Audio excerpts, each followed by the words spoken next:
নমস্কার, আপনারা কেমন আছেন? আশা করি সবাই ভালো আছেন। চলে এলাম আর একটা নতুন হেলদি টিফিন রেসিপি নিয়ে।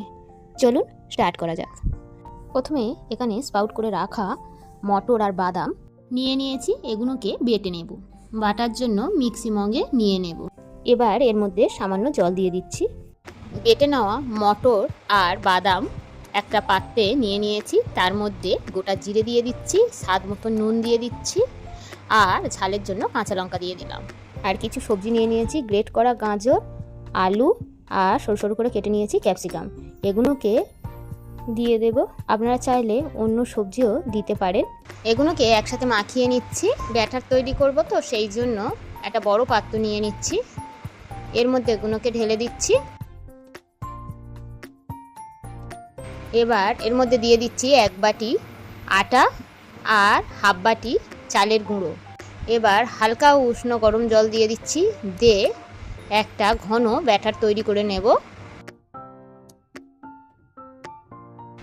দেখতেই পাচ্ছেন এরকম ঘন ব্যাটার বানিয়ে নিয়েছি। 2 মিনিটের জন্য রেস্টে রাখলাম। এদিকে ওভেনে প্যান বসিয়ে দিয়েছি।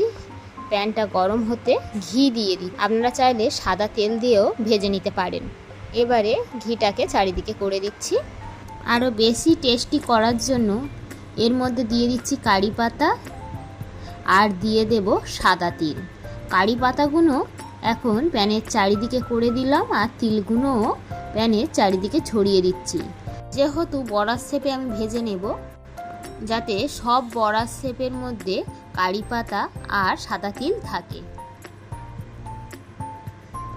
দিয়ে দিচ্ছি বড়ার শেপ করে। দেওয়া হয়ে গেছে। 1 মিনিটের জন্য ঢাকা দিয়ে দিচ্ছি। গ্যাসের ফ্লেমটা কিন্তু লো টু মিডিয়ামে রাখতে হবে। এক সাইড হয়ে গেছে, উল্টে দিচ্ছি। এরকম উল্টে পাল্টে ভেজে নিতে হবে। এক সাইড উল্টানোর পরে সামান্য ঘি দিয়ে দিলাম।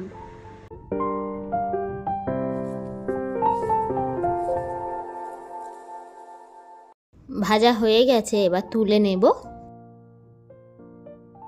এবার আর বড়ার শেপে ভাজবো না, বড় রুটির মতন করে ভেজে নেব।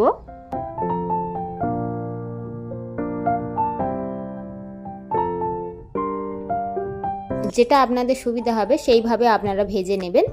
কেমন লাগলো এই হেলদি টিফিন রেসিপিটা অবশ্যই কমেন্ট করে জানাবেন।